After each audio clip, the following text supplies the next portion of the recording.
আজ বিকালে খুব চিকেন ললিপপ খেতে ইচ্ছে করছিল। ভাবলাম দোকানে যাওয়ার থেকে আজকে আমরা নিজেরা বাড়িতেই বানিয়ে ফেলি।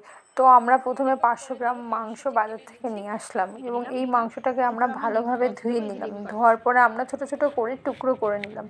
তারপর একটা লেবু নিলাম। এই লেবুটা আমার বোন পাশের বাড়ির একটা গাছ থেকে চুরি করে এনেছে। লেবুটা যেমন পাকা তেমনি লেবুটার বিশাল গন্ধ। এটা হচ্ছে গন্ধরাজ লেবু। এই একটা টুকরোতেই আমাদের পুরোটা ম্যারিনেট হয়ে যাবে, কারণ লেবুটার রসও অনেক। তো প্রথমে আমরা লেবুর রসটা দিয়ে নেব মাংসের উপরে। এটা দিতেই হবে, কারণ লেবুর রসটা দেওয়ার ফলে মাংসর একটা গন্ধ থাকে, সেটা আর থাকবে না। তো আমরা ভালোভাবে লেবুর রসটা দিয়ে নেব মাংসের উপরে। দেওয়ার পরে মাংসটাকে ম্যারিনেট করব। ম্যারিনেট করার পরে এটা আমরা 30 মিনিট মতো রেখে দেবো। 30 মিনিট মতো এটাকে আমরা রেখে দেবো। তারপরে আমরা একটা মিক্সার করে রেখেছিলাম, যেটা পেঁয়াজ বাটা, পেঁয়াজ বাটা, 4-5টা শুকনো লঙ্কা বাটা, জিরে বাটা, আর রসুন বাটা, আদা বাটা, এগুলো দিয়ে আমরা একটা মিক্সার বানিয়ে রেখেছিলাম, যেটা আমরা মাংসের ওপর দিয়ে নেব। তারপর আমরা স্বাদ মতো লবণ, স্বাদ মতো লঙ্কার গুঁড়ো এবং হলুদ দিয়ে নেব। যেহেতু আমরা লঙ্কার গুঁড়োটা বেশি খাই, কারণ আমরা যখন মিক্সার করেছি তখনও আমরা লঙ্কা দিয়েছিলাম এবং এখনও আমরা লঙ্কা দিচ্ছি। তো আপনাদের যেটুকু দরকার আপনারা স্বাদ মতো সেটুখানি লঙ্কা দিয়ে নেবেন। তো আমরা প্রথমে লঙ্কা দিয়ে নিলাম। তারপর আমরা ধনেপাতা দিয়ে নিলাম। ধনেপাতা দেওয়ার পর আমরা একটা গোটা ডিম দিয়ে নেব।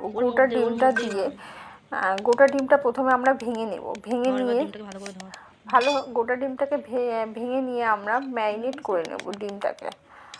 তো ডিমটা আমরা প্রথমে ভেঙে নিচ্ছি। ভেঙে নেওয়ার পরে 3 চামচ মতো কর্নফ্লাওয়ার দিয়ে নেব। কর্নফ্লাওয়ার দিয়ে 3 চামচ, প্রথমে 1 চামচ দিলাম, তারপর 2 চামচ, আরও 1 চামচ, 3 চামচ মতো কর্নফ্লাওয়ার দিয়ে নেব। দিয়ে সেটাকে ভালোভাবে ম্যারিনেট করে নেব। ভালোভাবে আমরা ম্যারিনেট করে নিচ্ছি চিকেনটাকে।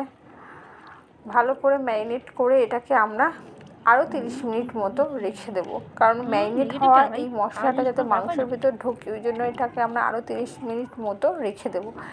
রেখে দেওয়ার পরে আমরা এটাকে এখন কড়াইতে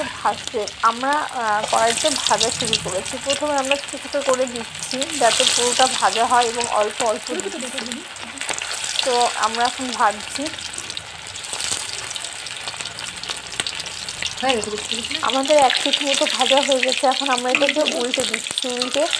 উল্টে আবার এটাকে আর 1 পিঠ মতো ভাজতে দিয়েছি। এবার আমাদের 2 পিঠ মতো ভাজা হয়ে গেছে। এবার নামিয়ে নিচ্ছি। আমরা যেহেতু ভিডিওটাকে খুব তাড়াতাড়ি করার জন্য কিন্তু ভিডিওটা আমরা পুরোটাই দেখাচ্ছি।